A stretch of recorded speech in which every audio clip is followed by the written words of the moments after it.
एक बार एक अमीर इंसान एक बौद्ध भिक्षु के पास जाता है और कहता है, मुनिवर, मैं अपनी नींद से बहुत परेशान हूँ। बहुत कोशिश करने के बाद भी मैं देर रात तक सो नहीं पाता और रात में सोने से पहले मेरे मन में दुनिया भर के विचार चलते रहते हैं। और जब मुझे भी नींद भी आ जाती है तो मैं पूरी रात करवटें बदलता रहता हूँ। और जब सुबह नींद खुलती है तो मुझे कुछ अच्छा महसूस नहीं होता। मैं खुद को थका हुआ और अशांत महसूस करता हूँ। कृपया आप मेरी समस्या का कुछ समाधान बताएं। बौद्ध भिक्षु ने कहा, इससे पहले कि मैं तुम्हारी समस्या का समाधान बताऊं, मैं तुम्हें गौतम बुद्ध के गहरी नींद के रहस्य के विषय में एक छोटी सी कहानी सुनाना चाहता हूं। उस इंसान ने कहा, जैसी आपकी इच्छा मुनिवर। बौद्ध भिक्षु ने कहना शुरू किया, जब तथागत गौतम बुद्ध सोते थे तो वो पूरी रात एक ही अवस्था में रहा करते थे। वो कभी करवटें भी नहीं बदला करते थे। वो जिस अवस्था में रात्रि को सोते थे सुबह तक उसी अवस्था में रहते थे। गौतम बुद्ध का एक शिष्य था आनंद, जो कि अक्सर उनके पास ही सोया करता था। आनंद को यह बात बहुत परेशान करती थी कि आखिर गौतम बुद्ध एक ही शारीरिक अवस्था में पूरी रात कैसे गुजार सकते हैं। जब कभी भी रात में आनंद की आंखें खुलती तो वो हमेशा गौतम बुद्ध को एक ही अवस्था में सोते हुए पाता। ये बात उसके मन में बहुत से प्रश्न पैदा करती थी। लेकिन एक दिन भिक्षु आनंद अपनी जिज्ञासा को रोक नहीं पाया और वह गौतम बुद्ध के पास चला गया। उसने मध्य रात्रि में ही गौतम बुद्ध को नींद से जगा दिया और कहा, तथागत, मुझे क्षमा करें। मैं जानता हूं कि आपसे ये प्रश्न पूछने का समय नहीं है, क्योंकि आप पूरे दिन चलते रहते हैं और लोगों को धम्म का ज्ञान देते हैं और उनकी समस्याओं का समाधान करते हैं। लेकिन मेरे अंदर एक जिज्ञासा इतनी बढ़ चुकी है कि मैं सुबह तक का इंतजार नहीं कर सकता। इसलिए आप मेरे प्रश्नों का उत्तर देकर मेरे जिज्ञासा को शांत करें प्रभु। भिक्षु आनंद ने आगे कहा, मैं पिछले 20 वर्षों से आपके साथ हूँ और ये देखता आ रहा हूँ कि आप पूरी रात केवल एक ही अवस्था में गुजार देते हैं। आप जरा सा हिलते डुलते भी नहीं हैं। तो क्या आप सच में सोते हैं या फिर आप सोते ही नहीं हैं? गौतम बुद्ध आनंद की तरफ देखकर मुस्कुराए और बोले, मैंने अपने लिए सोने की सही अवस्था ढूंढ ली है। अब सोते समय मुझे हिलने की आवश्यकता नहीं है। मैं नींद की अवस्था में भी जागृत ही रहता हूँ, जबकि मेरा शरीर सो जाता है, लेकिन मैं जागृत रहता हूँ। प्रश्न ये नहीं है कि नींद की अवस्था में शरीर हिलता है कि नहीं। शरीर क्यों एक स्थिर अवस्था में रह नहीं पाता, उसकी कारण तो मन है। ये मन ही है जो कि शांत और स्थिर नहीं रह पाता। और यही कारण है कि नींद की अवस्था में भी हम अपने शरीर को हिलाते रहते हैं। लेकिन मैं इन सब चीज़ों से परे आ चुका हूँ। अब मेरे अंदर मन जैसा कुछ बचा ही नहीं। जब मैं सोने जाता हूँ तो मेरा शरीर बस एक मृत शरीर के भांति हो जाता है। मन जैसा कुछ बचता ही नहीं। आनंद, क्या तुमने कभी किसी मृत शरीर को अपनी अवस्था बदलते हुए देखा है? ये तो केवल हमारा मन ही है जो कि हमारी गहरी नींद की अवस्था में भी यह सब काम करवाता है।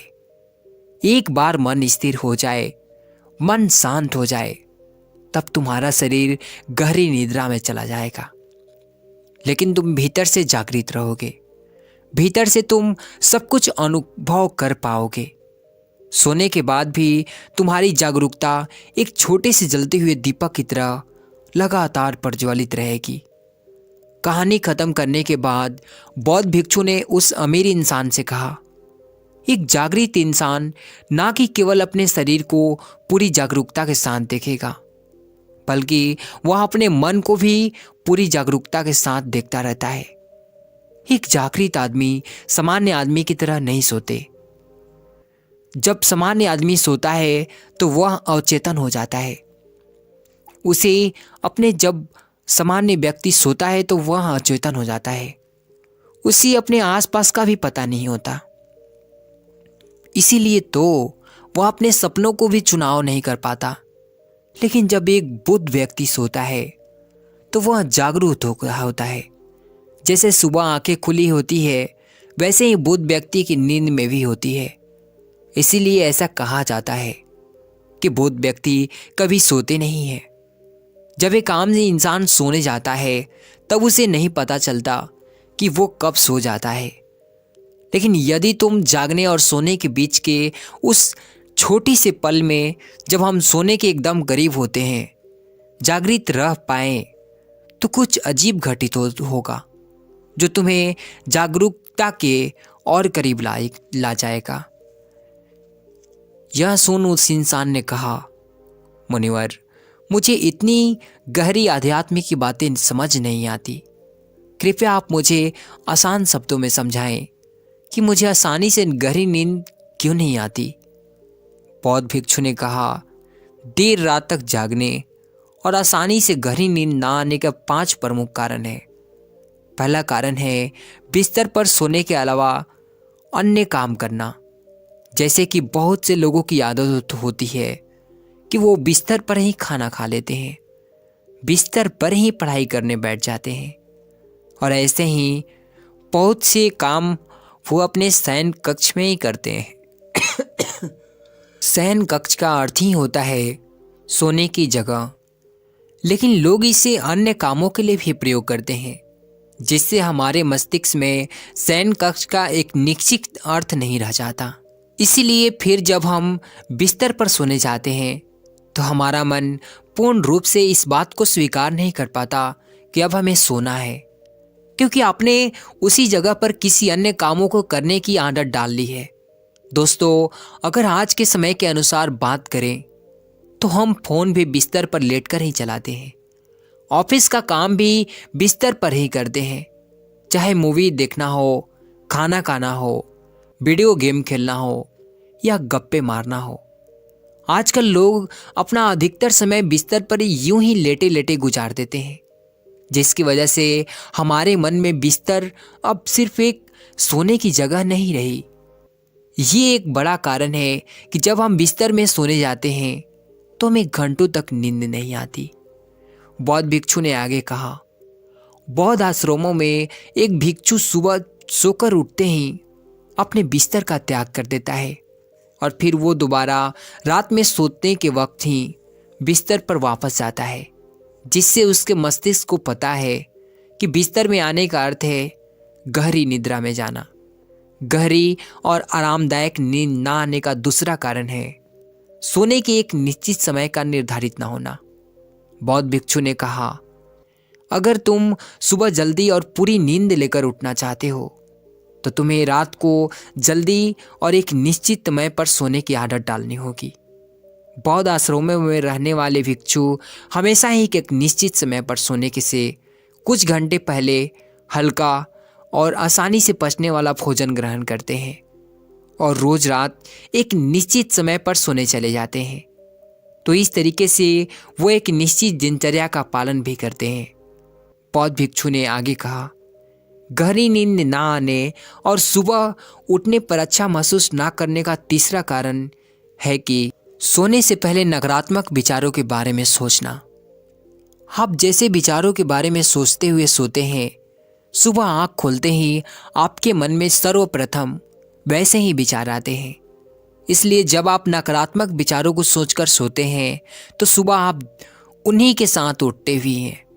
बिस्तर में लेटे हुए जब हम बिल्कुल सोने ही वाले होते हैं तब हमारा अवचेतन मन सबसे ज़्यादा सक्रिय होता है, और इस समय जैसे विचार हम अपने अंदर पैदा करते हैं, हमारा अवचेतन मन सीधे उन विचारों को ग्रहण कर लेता है और उन्हें वास्तविकता में लाने की कोशिश करता है। हमारा अवचेतन मन अच्छे और बुरे विचारों में चुनाव नहीं कर सकता।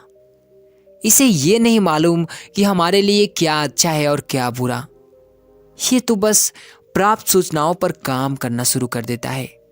इसलिए हमें सोते वक्त अपनी समस्याओं और नकारात्मक विचारों के बारे में सोचने के बजाय उन अच्छी चीज़ों और कामों के बारे में सोचना चाहिए जिन्हें हम अपनी जिंदगी में पाना चाहते हैं। हमेशा ही रात में सोने से पहले और सुबह उठने के बाद उन चीज़ों के बारे में विचार करें जो आपकी ज़िंदगी में एक सकारात्मक बदलाव ला सकती है। अच्छी और गहरी नींद ना आने का चौथा कारण है गलत तरीके से सोना। बौद्ध भिक्षु ने कहा, तुमने सुना होगा कि भारत में अक्सर कहा जाता है कि उत्तर दिशा की तरफ सिर करके मत सोना। ऐसा इसलिए होता है क्योंकि जब हम उत्तर की तरफ सिर करके सोते हैं तो पृथ्वी के चुंबकीय खिंचाव की वजह से हमारे शरीर का बहुत सा रक्त मस्तिष्क की तरफ जाने का प्रयास करता है और मस्तिष्क में पाई जाने वाली नसों का बहुत पतला होने के कारण उनके फटने का खतरा बढ़ जाता है। और अगर कोई इंसान काफ़ी बुजुर्ग और काफ़ी कमज़ोर है तो उसकी मृत्यु भी हो सकती है।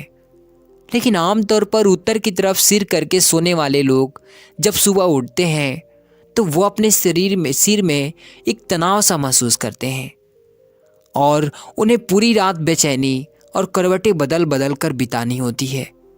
दूसरी गलती जो लोग अपने सोने की अवस्था में करते हैं वो है कि वो बस किसी भी तरीके से सो जाते हैं। वो इस बात का ख्याल नहीं रखते कि उनकी रीढ़ की हड्डी सीधी है कि नहीं। लोग अक्सर पेट के बल या कैसे भी सो जाते हैं, जबकि हमें कोशिश करनी चाहिए या तो हम सीधे सोएं या फिर अपने बाईं तरफ की करवट लेकर सोएं।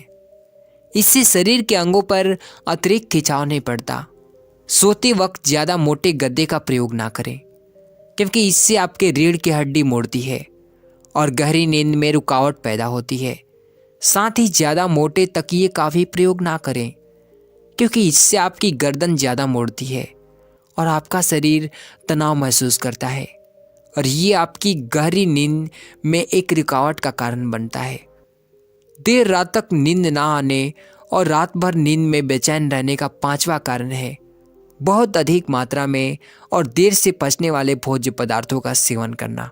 अगर आप रात में भारी और अत्यधिक तेल युक्त पदार्थों का सेवन करते हैं तो इससे हमारी नींदों में भी व्यवधान पड़ता है क्योंकि इन पदार्थों को पचने में काफ़ी समय और ऊर्जा लगती है। इसलिए अगर आप ऐसे पदार्थों का सेवन करते हैं तो कोशिश करिए कि उन्हें सोने से लगभग 3 से 4 घंटे पहले ही ले।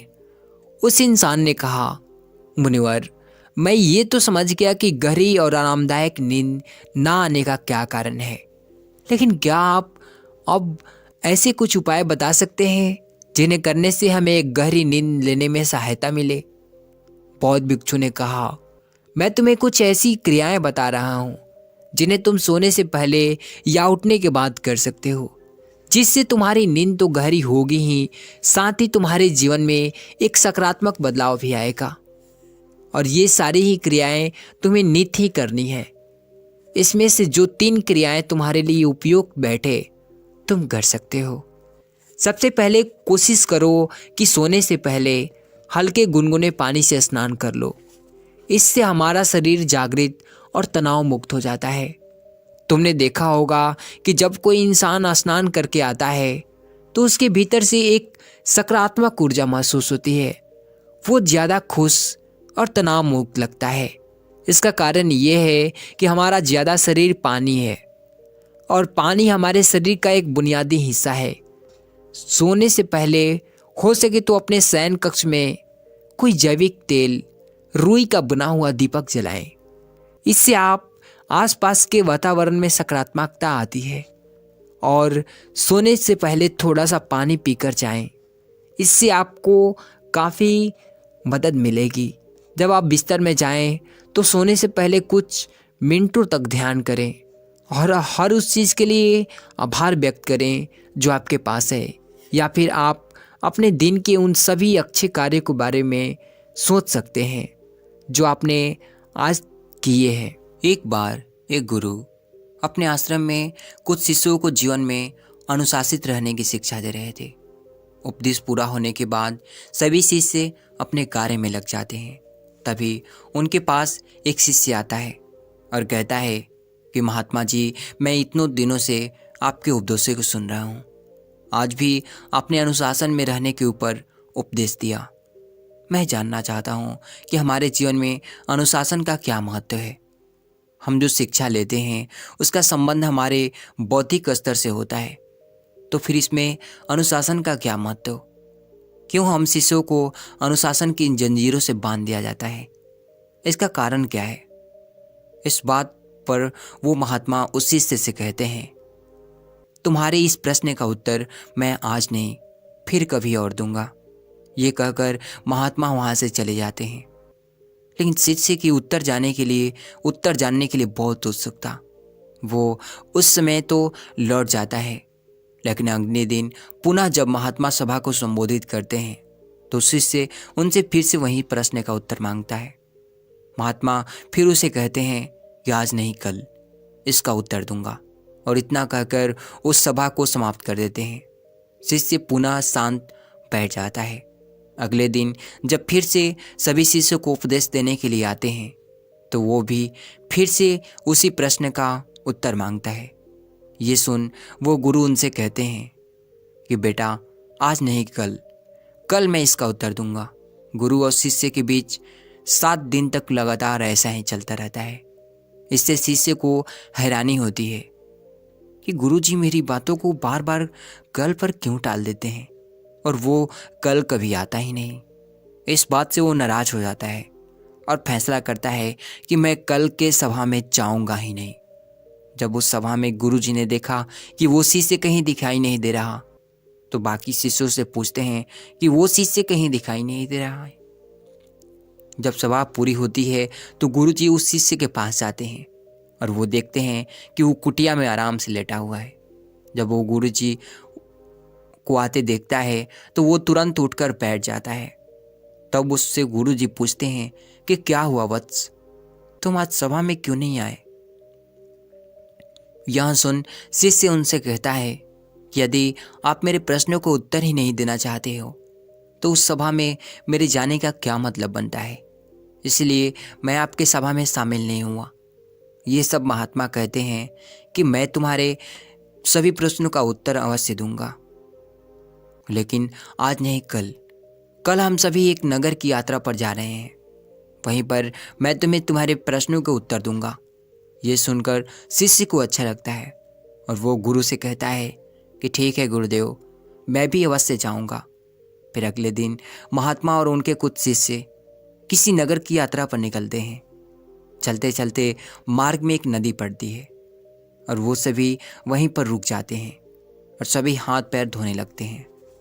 महात्मा उन सभी शिष्यों से कहते हैं कि कुछ समय तक आप सब यहीं विश्राम कर लो। सभी शिष्य उनकी आज्ञा अनुसार बैठ जाते हैं। तभी गुरुजी उस शिष्य को बुलाते हैं जो अपने प्रश्न को उत्तर जानना चाहता था, और उससे कहते हैं कि ये देखो इस नदी को, इसमें कितनी ऊंची लहरें उठ रही हैं। ये सुनकर शिष्य उनसे कहता है कि जी हाँ गुरुजी, और ये देखने में भी बहुत अच्छी लग रही है। फिर महात्मा दोबारा उससे कहते हैं कि क्या तुम जानते हो कि इस नदी की यात्रा कहाँ से कहाँ तक होती है? ये प्रश्न सुन शिष्य उत्तर देता है कि हाँ महात्मन, यह नदी किसी दूसरे किनारे से शुरू होकर सागर में विलीन हो जाती है। ये सुन महात्मा कहते हैं कि अब ये बताओ कि यह नदी दूर दूर तक यात्रा करती है, लेकिन इस नदी के अगर दोनों किनारों ना होते तो क्या वो इतनी लंबी यात्रा कर पाती? इस प्रश्न के उत्तर पर शिष्य कहता है कि नहीं महात्मन, ये संभव ही नहीं है, क्योंकि बिना किनारे का इतनी लंबी यात्रा कैसे कर पाएगी? ऐसी परिस्थिति में तो नदी का सारा पानी अलग अलग हो जाएगा, सब जगह पानी बिखर जाएगा, साथ ही न जाने कितनी तबाही भी होगी। ये सुन महात्मा कहते हैं कि बताओ कैसी तबाही? शिष्य कहता है कि यदि नदी के पास किनारा नहीं होगा तो चारों तरफ केवल पानी होगा। जो किनारे द्वारा लोगों को जल मिलता है वो नहीं मिलेगा। कहीं बाढ़ आएगी, कहीं पानी ना जाने के कारण सूखा पड़ जाएगा, किसी की फसल खराब होगी तो कोई प्यासा रह जाएगा। न जाने कितनी ऐसी समस्याएं होंगी जिनके घर तबाह हो जाएंगे। ये सुन अब महात्मा कहते हैं कि यानी कि नदी के पानी के लिए किनारा अनिवार्य है।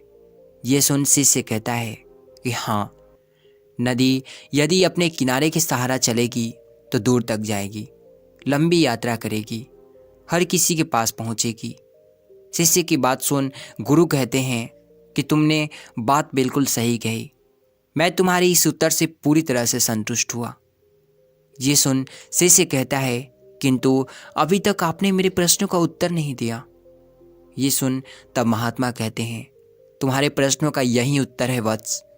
जिस प्रकार नदी को सही दिशा में बढ़ने के लिए किनारों की आवश्यकता है, उसी तरह जीवन में अनुशासन की भी आवश्यकता है। व्यक्ति के जीवन में यदि अनुशासन का अभाव होगा, व्यक्ति उसे नहीं समझेगा, तो उसके जीवन की ऊर्जा बिखरती जाएगी।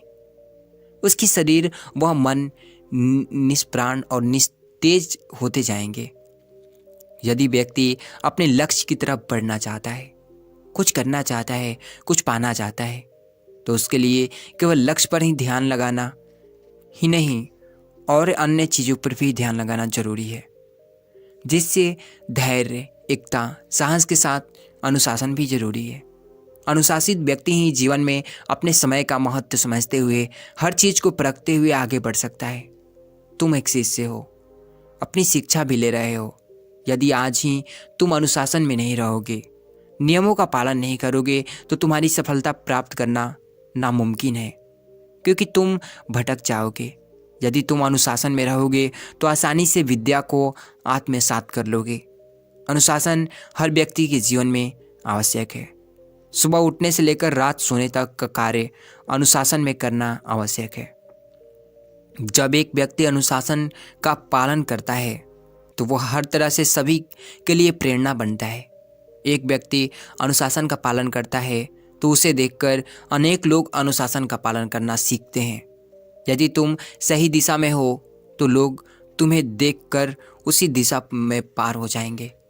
बहुत सरल सी बात है कि एक अनुशासित व्यक्ति की छवि हर व्यक्ति को उसकी ओर आकर्षित करती है, उसके कार्य की ओर आकर्षित करती है। समय के साथ अपने कार्यों को पूरा करना अनुशासन है। अब तुम समझे कि जीवन में अनुशासन क्यों जरूरी है। आप चाहे कोई भी संसारिक जीवन जीने वाले हो या फिर एक सन्यासी हो, अनुशासन सबके लिए अनिवार्य है। अनुशासन में रहकर ही तुम जीवन में सफल हो सकते हो, लक्ष्य की प्राप्ति कर सकते हो। यह कहकर महात्मा अपनी बातों को पूरा करते हैं और यहाँ महात्मा की पूरी उपदेश सुन शिष्य को सारी बातें समझ में आ जाती है कि वो उसे क्या समझा रहे हैं, और वो पूरी तरह से खुश और संतुष्ट होकर महात्मा के साथ यात्रा शुरू करता है। और इसी के साथ हम इसमें दूसरी सीख की ओर चलते हैं। एक नगर में एक सुजीत नाम का अछूत लड़का रहता था। वो एक साधारण घर से था और उसी नगर की सारी गंदी नालियों और गड्ढों को साफ किया करता था। उस नगर के लोग उसे अछूत की दृष्टि से देखते थे। कोई उसे जल्दी ना तो अपने घर आने देता, ना उनसे बात करता। सबकी नज़र में वो एक अछूत और गंदगी साफ करने वाला लड़का था। सुजीत ये बात बहुत अच्छे से जानता था और वो इस सत्य को स्वीकार भी कर रहा था। वो जल्दी किसी से बात नहीं करता, बस अपने काम से काम रखता। एक बार हमेशा सुजीत गली गली घूम नालियों को सफाई कर रहा था। तभी महात्मा बुद्ध और उनके कुछ भिक्षु उसी नगर में से भ्रमण करते हुए आ रहे थे। बुद्ध की ख्याति अब तक पूरे नगर में फैल चुकी थी। सभी उन्हें देखते ही पहचान लेते। सुजीत भी दूर से ही अपने शिष्यों के साथ इस नगर में प्रवचन के लिए आए हैं। वो वहाँ से हट जाता है और बुद्ध आगे बढ़ने लगता है।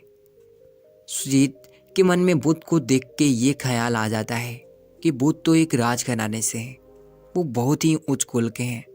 कहाँ मैं अछूत, मुझे तो बुद्ध के सामने भी नहीं जाना चाहिए। यही सोचकर वो वहाँ से आगे बढ़ जाता है। बुद्ध और उनके भिक्षु आगे बढ़ते हुए आ रहे थे। बुद्ध जब आगे बढ़ते हैं तो देखते हैं कि वो लड़का बार बार पीछे मुड़कर बुद्ध को देखते हुए आगे जा रहा था। उन्हें यह देख विचित्र लगता है। वो उसके पीछे चल देते हैं। बुद्ध को अपने पीछे आते देख वो चिंतित हो उठता है कि वो क्यों उसके पीछे आ रहे हैं। उन्हें तो मेरे साये से भी दूर रहना चाहिए। इसी सोच में वो जल्दी जल्दी कदम आगे बढ़ाते जा रहा था। बुद्ध अब ये समझ गए थे कि जरूर कोई तो बात है, तभी तो ये लड़का मुझे देखकर भाग रहा है। वो उसी के पीछे जाते हैं। जल्दी भागने के चक्कर में वो नदी किनारे पहुंच जाता है। उसे स्वयं पता नहीं चलता कि वो बहुत दूर आ गया है। वो नदी के पास पहुंचता है तो देखता है कि आगे रास्ता ही नहीं है। वो बिना कुछ सोचे समझे नदी के पानी में जाकर बैठ जाता है और यह देख बुद्ध और उनके भिक्षु बहुत हैरान हो जाते हैं। बुद्ध सुजीत से कहते हैं कि पुत्र बाहर आ जाओ। यह सुन सुजीत कहता है कि मैं आपके सामने नहीं आ सकता। ये सुन बुद्ध कहते हैं कि पहले तुम बाहर आओ, तब अपनी समस्या बताना। सुजीत कहता है कि नहीं, मैं आपके समक्ष आने की गलती नहीं कर सकता। बुद्ध सुजीत से कहते हैं कि मेरा तुमसे विनम्र निवेदन है, एक बार बाहर आ जाओ। बुद्ध द्वारा इतने प्रेम से किए गए आग्रह पर वो बाहर आकर बुद्ध के सामने सिर नीचे करके खड़ा हो जाता है। बुद्ध सुजीत की तरफ बड़े ध्यान से एक टक नज़र से देखते हैं। उसे काफ़ी देर तक निहारने के बाद उससे कहते हैं कि बताओ तुम भाग क्यों रहे थे। ये सुन सुजीत कहता है कि तथागत, आप एक उच्च कुल के बड़े घराने के राजकुमार हैं। आपके रक्त में एक उच्च खानदान का रक्त बह रहा है। यही नहीं, आपके पास शिष्य भी तो ऊंचे घराने के हैं और मैं एक अछूत गंदी नाली साफ करने वाला। मेरा आपके सामने आना भी आप सबको पूरी तरह से अपवित्र कर देगा। मैं जानता हूँ कि आपके संग में केवल अच्छे वर्ग के भिक्षु हैं। सुजीत की बात सुन महात्मा बुद्ध मुस्कुराने लगते हैं और वो सुजीत के समक्ष जा उनके सिरों पर हाथ रख देते हैं।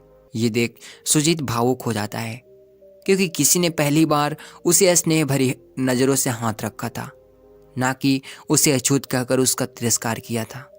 ये देख वो उनके चरणों में गिर जाता है और कहता है कि हे बुद्ध, कृपया आप मुझे भी दीक्षा दीजिए।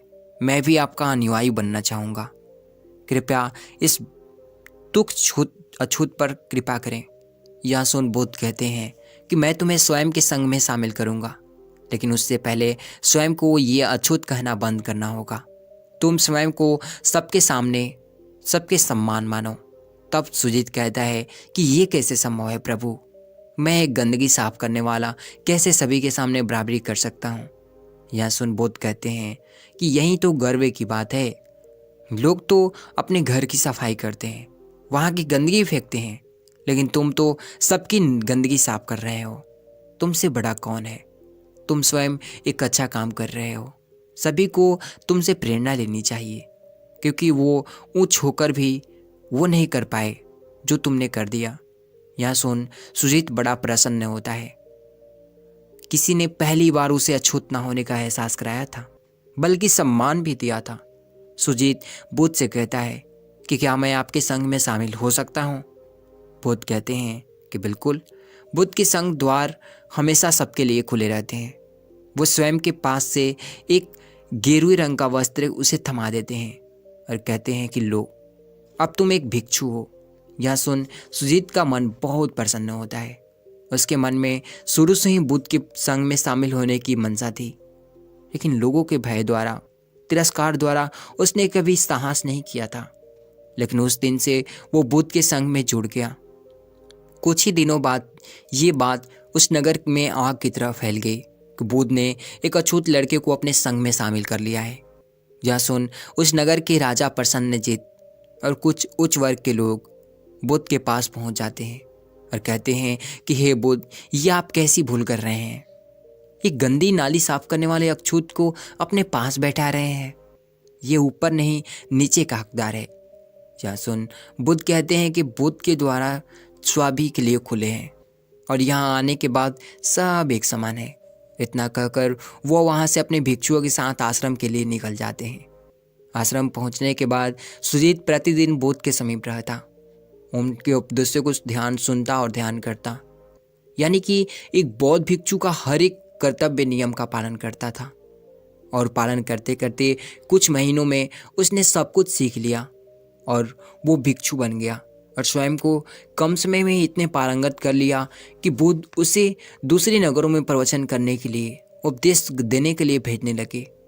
वो बुद्ध से इतना प्रभावित था कि उनके साथ बहुत जल्द सब कुछ सीखने लगा, उनके सांचे में ढल गया। एक बार बुद्ध ने सुजीत को बुद्ध स्वयं के संग के सभी शिष्यों को उपदेश देने के लिए कहा था। आज्ञानुसार सुजीत बैठकर उपदेश दे रहे थे कि तभी आश्रम में राजा प्रसन्नजीत का आगमन होता है। बुद्ध से मिलने के लिए वो राजा प्रसन्नजीत आते हैं। तभी वो देखते हैं कि जिस लड़के को सब अछूत कहते थे वो सभी को उपदेश दे रहा है। राजा भी बैठकर उपदेश सुनने लगते हैं। उसकी उपदेश सुन बहुत ही हैरान हो जाते हैं। वो सुजीत के उपदेशों से बहुत प्रभावित होते हैं और तब वो बुद्ध की समझ आकर कहते हैं कि सत्य कहते हैं आप तथागत, व्यक्ति की जाति नहीं उसके गुण और कर्म को देखना चाहिए, उसे टटोलना चाहिए। और तब राजा प्रसन्नजीत सुजीत की प्रशंसा कर लौट जाते हैं। सुजीत बुद्ध को धन्यवाद देते हुए कहता है कि आज आपके कारण मुझे ये सम्मान मिला। तथागत बुद्ध उसे समझाते हुए कहते हैं कि नहीं सुजीत, ये तुमने स्वयं पाया है, ये सब तुम्हारे परिश्रम और लगन का फल है। और इसी तरह सुजीत बौद्ध संघ में ही अपना जीवन दे देता है और इस कारण बौद्ध संघ के द्वार सभी के लिए छूत व छूत वर्ग के सभी लोगों के लिए खुले रहते थे। तो कैसी लगी यह कहानी और ये 2 सीख कमेंट में ज़रूर बताना और इस कहानी का साथ अगली कहानी का भी मजा लेते रहिए। धन्यवाद।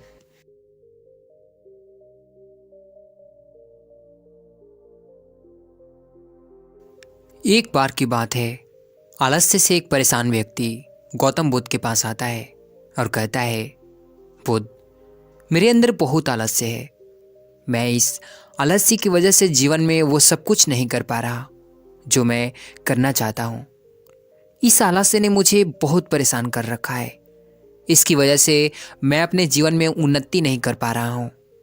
कृपया आप मुझे आलस्य से छुटकारा पाने का कोई तरीका बताएं। यह सुन गौतम बुद्ध मुस्कुराते हैं और उस आलसी व्यक्ति से कहते हैं, तुम्हें कैसे पता कि तुम्हारे अंदर आलस्य है? उस आलसी व्यक्ति ने कहा, बुद्ध, केवल मैं ही बल्कि नहीं, बल्कि मेरा पूरा परिवार भी यही कहता है कि मैं एक आलसी व्यक्ति हूँ। बुद्ध ने कहा, क्या तुम मुझे इसका प्रमाण दे सकते हो कि तुम एक आलसी व्यक्ति हो? उस आलसी व्यक्ति ने कहा, जी बुद्ध, मैं दे सकता हूँ। बुद्ध ने कहा, फिर प्रमाण दो। उस आलसी व्यक्ति ने कहा, बुद्ध, मैं ये तो जानता हूँ कि सुबह उठना और मेरे स्वास्थ्य और मेरे मन दोनों के लिए ही लाभकारी है, लेकिन मेरा आलस्य मुझे सुबह जल्दी उठने ही नहीं देता। बुद्ध ने कहा, अच्छा, परंतु क्या तुम्हें पता है कि आलस्य होता क्या है? उस आलसी व्यक्ति ने कहा, बुद्ध, मुझे ये तो नहीं मालूम कि आलस्य होता क्या है, लेकिन ये जो कुछ भी है बहुत बुरा है। बुद्ध ने कहा, आलस्य एक मानसिक अवस्था है, एक भाव है, एक विचार है जिसे जाने अनजाने में हम इंसान खुद ही अपने अंदर पैदा करते हैं। आलसी व्यक्ति ने कहा, परंतु वो कैसे बुद्ध? बुद्ध ने कहा, पहले तो तुम ये समझो कि हमारे भीतर आलस्य 2 कारणों से पैदा होता है। पहला कारण है शारीरिक और दूसरा कारण है मानसिक। शारीरिक आलस्य का पहला कारण है भोजन।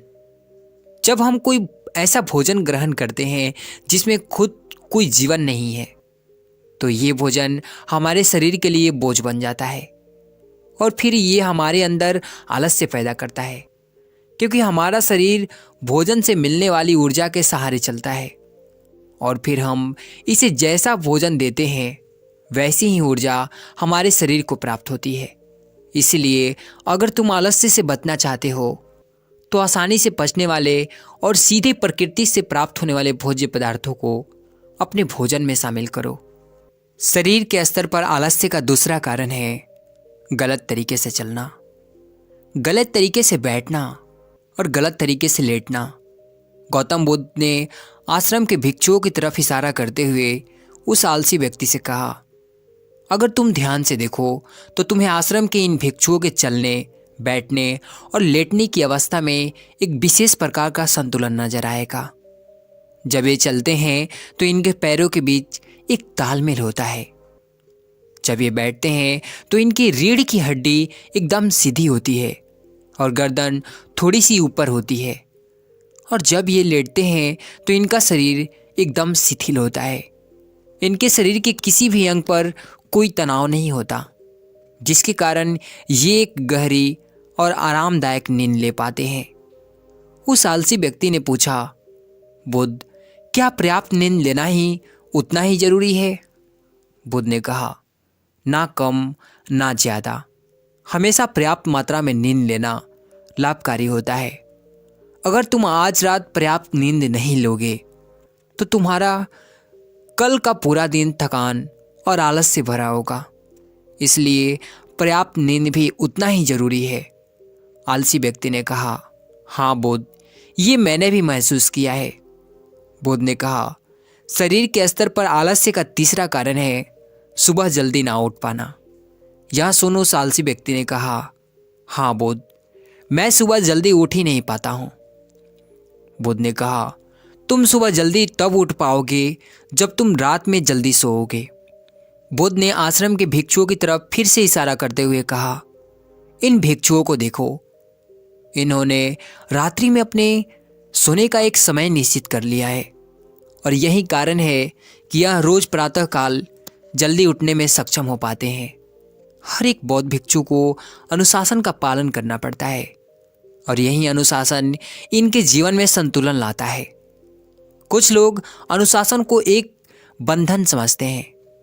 उन्हें लगता है कि अनुशासन उन्हें बांधता है, लेकिन सच्चाई यह है कि अनुशासन हमें बांधता नहीं बल्कि स्वतंत्र करता है। इसलिए अगर तुम शारीरिक स्तर पर आलस्य से छुटकारा पाना चाहते हो तो खुद को अनुशासन में ढालो, एक निश्चित दिनचर्या का पालन करो। उस आलसी व्यक्ति ने कहा, लेकिन बुद्ध, शुरुआत कहाँ से करें? सही तरह का भोजन करने से, सही तरह से बैठने से, सही तरह से लेटने से और चलने से, या फिर सुबह जल्दी उठने से? बुद्ध ने कहा, शुरुआत अभी से करो। जो तुम अभी कर रहे हो उसी पूरे ध्यान से करो। फिर बुद्ध ने कहा, मन के स्तर पर आलस्य का पहला मुख्य कारण है हमारी पुरानी गलत धारणाएं। जब हम किसी काम के लिए खुद को काबिल नहीं समझते तब हमारे भीतर आलस्य पैदा होता है। अगर हमारे मन में यह विश्वास कर लिया कि पिछली बार की तरह इस बार भी मैं इस काम में असफल हो जाऊंगा, तो उस काम को करने में हमें आलस्य आएगा। जबकि हम खुद को ये नहीं समझा पाते कि पिछली और इस बार में बहुत फर्क है। अब हम मानसिक तौर पर वो नहीं है जो पहले थे। हमने पिछली हार से बहुत कुछ सीखा भी है। इसलिए मानसिक आलस्य से बचने के लिए सबसे पहले खुद के ऊपर विश्वास करना सीखो। मानसिक आलस्य का दूसरा कारण है छोटू सोच वाले लोग और आलसी व्यक्तियों का साथ करना। कई बार ऐसा होता है कि हम खुद आलसी नहीं होते, लेकिन कुछ आलसी और कामचोर लोगों के साथ रहते रहते हम खुद भी आलसी और कामचोर बन जाते हैं। यह सुन उस आलसी व्यक्ति ने कहा, हाँ बुद्ध, ये तो मैंने भी महसूस किया है। बुद्ध ने कहा, तो सबसे पहले आलसी और कामचोर लोगों की संगति से दूर रहो या फिर उनके साथ रहना छोड़ो। बुद्ध ने आगे कहा, मानसिक आलस्य का तीसरा कारण है काम को टालने की आदत। काम को टालने और आलस्य और मानसिक तनाव का सबसे बड़ा कारण है। शुरुआत में तो हमें पता नहीं चलता, लेकिन धीरे धीरे ये आदत हमारे अंदर घर कर जाती है और ये एक अकेली आदत ही किसी इंसान की ज़िंदगी बर्बाद करने के लिए काफ़ी है। इसलिए जो काम आज किया जा सकता है उसे कल पर कभी न टालें। बुद्ध ने कहा, मानसिक आलस्य का चौथा कारण है लक्ष्य का स्पष्ट ना होना। मान लो तुम किसी बड़े से रेगिस्तान में फंस चुके हो और तुम्हें जोरों की प्यास लगी है, तब तुम क्या करोगे? उस आलसी व्यक्ति ने कहा, मैं पानी की तलाश करूंगा। मैं कोशिश करूंगा कि जल्द से जल्द रेगिस्तान के पास वाले गांव में पहुंच जाऊं। बुद्ध ने कहा, लेकिन अगर बहुत कोशिश करने के बाद भी तुम्हें पानी ना मिले तब? उस आदमी ने कहा, मैं तब भी प्रयास करता रहूंगा, क्योंकि मेरे पास और दूसरा कोई विकल्प ही नहीं होगा। गौतम बुद्ध ने मुस्कुराते हुए कहा, इंसान को आलस्य तभी घेरता है जब उसके पास कोई स्पष्ट लक्ष्य ना हो या फिर उसके समझ बहुत से विकल्प उपलब्ध हो जाए। इसीलिए लक्ष्य का स्थित होना परम आवश्यक है। अगर तुम सुबह उठकर व्यायाम नहीं कर पा रहे हो तो उसका कारण तुम्हारी नज़र का स्पष्ट ना होना है। अभी तुम भविष्य में होने वाले रोगों और उन रोगों से होने वाली पीड़ा को स्पष्ट रूप से महसूस नहीं कर पा रहे हो। बुद्ध ने आगे कहा, मन के स्तर पर आलस्य का पांचवा कारण है किसी काम को करने की कोई बड़ी वजह ना होना। मान लो तुम बहुत से कीमती गहने लेकर एक सुनसान रास्ते से गुजर रहे हो। तुम चलते चलते बहुत थक चुके हो और तुम्हारा बैठने का मन कर रहा है और तुम एक बड़े से पेड़ के नीचे आराम करने के लिए बैठ जाते हो। तुम अभी बैठे ही थे कि तुमने देखा कि दूर से कोई डाकू तुम्हारी तरफ भागे आ रहे हैं। तो क्या ऐसी परिस्थिति में तब भी तुम्हारा आलस्य तुम्हें भगाने से रोक सकेगा? नहीं ना। तो मेरी एक बात को समझो, तुम्हारा आलस्य केवल तुम्हें उन्हीं कामों को करने से रोक सकता है जिन्हें करने की तुम्हारे पास कोई बड़ी वजह नहीं है। वहाँ आलसी व्यक्ति कहता है कि आपका बहुत बहुत धन्यवाद बुद्ध, आपने मुझे आलस्य का सारा खेल समझा दिया। गौतम बुद्ध कहते हैं, मेरी एक बात हमेशा याद रखना, जहाँ स्पष्टता है और काम को करने की कोई बड़ी वजह है वहाँ आलस्य हो ही नहीं सकता।